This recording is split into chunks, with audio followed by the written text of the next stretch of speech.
Hello, welcome to May. This is Dr. Roger Elmer, Advanced Neurospinal Solutions, and this month we are focusing on sleep. Yeah, sleep. I was asked one time if there was something that I would ever want to specialize in, because there's so many things that I do, but it really boils down to clever manipulation of physiology in anything that I do. And so I thought about that. What would I do? And I thought about autoimmune. Well, we've talked about autoimmune many times, many different videos, and pretty extensively we talked about it. But the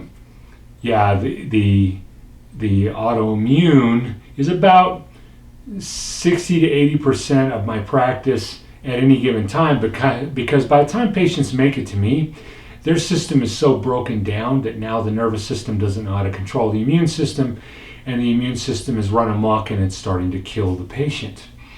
And so, yeah, that could be a possibility, but frankly, I don't enjoy autoimmune.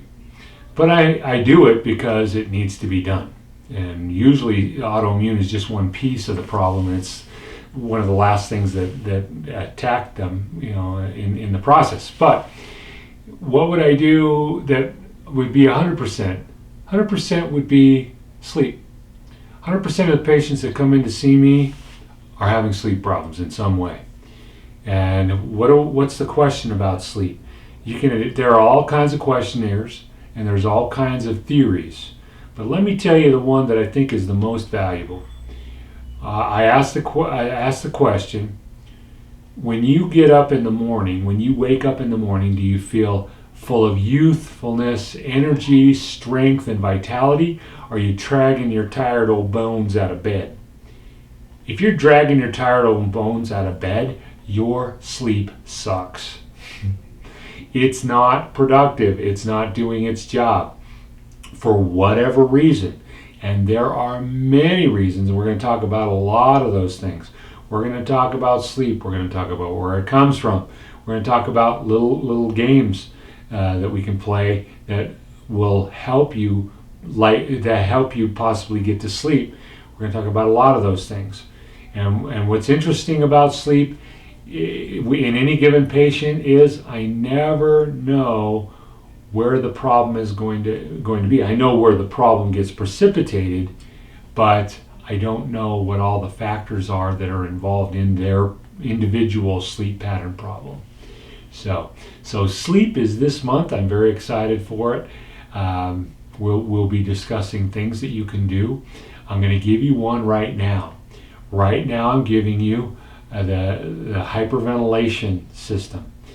You're going to hyperventilate. If you can't go to sleep or you wake up and you can't go back to sleep, we're going to have you hyperventilate, which means you're going to breathe in and out really fast until you get a little lightheaded, and then you're going to wait a little bit, and then you're going to do it again. You'll do that 3 to 5 times, and then see if it allows you to go to sleep. Now, the physiology of this is the brainstem, particularly the bottom of the brainstem, houses the reticular activating system. We'll talk more about that in the future.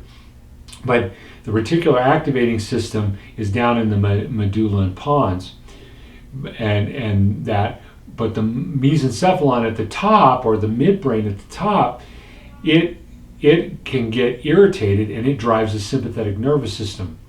Well, if it gets irritated, remember I talked about, here's the brainstem right here. Remember I talked about that midbrain. That midbrain creates the brain. It's a lot like the cerebellum. The pons and the cerebellum are one. That the pons has 8 nuclei on each side that contribute to that cerebellum, and we have to see it as the stalk, the branches, and the budding of the cerebellum. Well, it's the same with the brain. The midbrain is the stalk, and it contributes to the branches and the budding of the brain. So if part of that midbrain is ramped up, like let's say the right half is ramped up, then that brain is going to be ramped up, and not in a good way. It's going to be very, very harsh. It's going to make it very difficult for you to get to sleep. And so hyperventilation is to help that area. It does not do well with carbon dioxide, with CO2. So we're going to make sure that when we're hyperventilating, that we're focusing on the forcible breathing outwards. You're going to do that until you get a little lightheaded. And like I say, you're going to do that 3 to 5 times. I recommend do 5. And then lay back, close your eyes, and see if you can go to sleep. Now, that may not be the thing that works for you. But here's the deal. If that's a problem, all these other things I'm going to teach you won't necessarily be helpful, because that will turn it on and keep you from being able to turn it off. So hope that's helpful. Gives you another tool in your toolbox. And we'll be talking again tomorrow more about different aspects of sleep. And we'll be doing that all month. So come up with your questions. And I expect that some of the videos we'll be doing will be answers to questions. So look forward to hearing your wonderful, thoughtful questions. You're an awesome group. So we'll talk to you tomorrow. Thanks. And we're Advanced Neurospinal Solutions. We're here when you're ready to take your life back. Thanks.